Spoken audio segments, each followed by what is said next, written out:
ప్రశాంత్ కిషోర్ ఎవరో మీకు తెలుసు కదా. అదే ఓట్ల చాణక్యుడు, జన్ సూరజ్ పార్టీ స్థాపకుడు ప్రశాంత్ కిషోర్ పేరు బీహార్ రాజకీయాల్లో మారుమోగుతుంది. తెలుగు రాజకీయాలతోనూ ప్రశాంత్ కిషోర్కు బలమైన బంధం ఉంది. 2019 ఎన్నికలకు ముందు వైసీపీకి వ్యూహకర్తగా జగన్ గెలుపుకు భారీగా వ్యూహాలు పన్నారు. అవి సక్సెస్ అయ్యాయి. ఆ ఎన్నికల్లో జగన్ గెలిచిన తర్వాత ప్రశాంత్ కిషోర్తో విభేదాలు ఏర్పడ్డాయి. 2024 ఎన్నికలప్పుడు ప్రశాంత్ కిషోర్ చంద్రబాబుతో సన్నిహితంగా ఉంటూ జగన్కు దారుణ పరాజయం తప్పదని హెచ్చరించారు. ప్రశాంత్ కిషోర్ జోష్యం ఫలించింది. ఆయన ఏ పార్టీతో పనిచేస్తారో అదే పార్టీ అధినేతతో విభేదాలు పెంచుకుంటారు. ప్రధాని మోదీతో పనిచేసిన ఆయన అదే మోదీని వ్యతిరేకించారు. కాంగ్రెస్కు దగ్గర అవుతూనే అదే పార్టీ విధానాలను ఎండగట్టారు.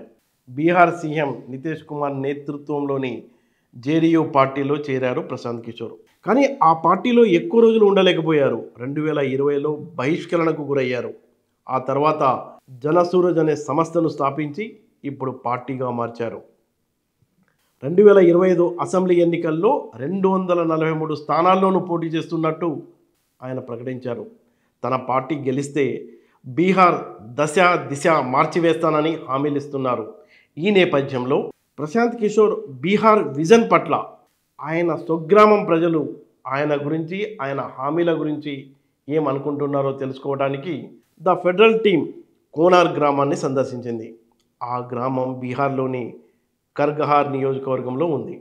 శిథిలావస్థలో ఉన్న ఓ పెద్ద ఇల్లు, కేదర్ పాండే అనే కేర్ టేకర్ అక్కడ కనిపించారు. ప్రశాంత్ కిషోర్ మూలాలు, అతను పెరిగిన ప్రదేశం అది. అతని తల్లిదండ్రులు డాక్టర్ శ్రీకాంత్ పాండే, సుశీల్ పాండేలు లేరు, కానీ వారి బంధువులు అక్కడ నివాసం ఉంటున్నారు. ద ఫెడరల్ టీం ఊరంతా తిరిగింది. ప్రశాంత్ కిషోర్ గురించి స్థానికులతో మాట్లాడితే వాళ్ళెవరూ తమకు ఆయన గురించి తెలియదని చెప్పారు. मतलब और प्रशांत किशोर के जाने लू ना हैं इसी यही गांव घर। हाँ अच्छा, प्रशांत किशोर के जाने लू नहीं जानते कि ये प्रशांत किशोर है, नहीं जानते उनको नहीं जानती हैं आप? సొంత ఊరినే మార్చలేనివాడు బీహార్ రాష్ట్రాన్ని ఎలా మార్చేస్తాడంటూ కొంతమంది అసహనం వ్యక్తం చేశారు. ప్రశాంత్ కిషోర్ బీహార్ రాజకీయాలను మార్చాలనుకుంటున్నారు, కానీ తన సొంత గ్రామాన్నే మార్చలేదు. చాలామందికి ప్రశాంత్ కిషోర్ గురించి తెలియదు, ఎందుకంటే అతను చాలా సంవత్సరాలుగా ఈ ప్రాంతాన్ని సందర్శించలేదు. జన్ సూరజ్ పార్టీ 5 పెద్ద వాగ్దానాల జాబితా పట్ల స్థానికులు నిరాశ వ్యక్తం చేశారు.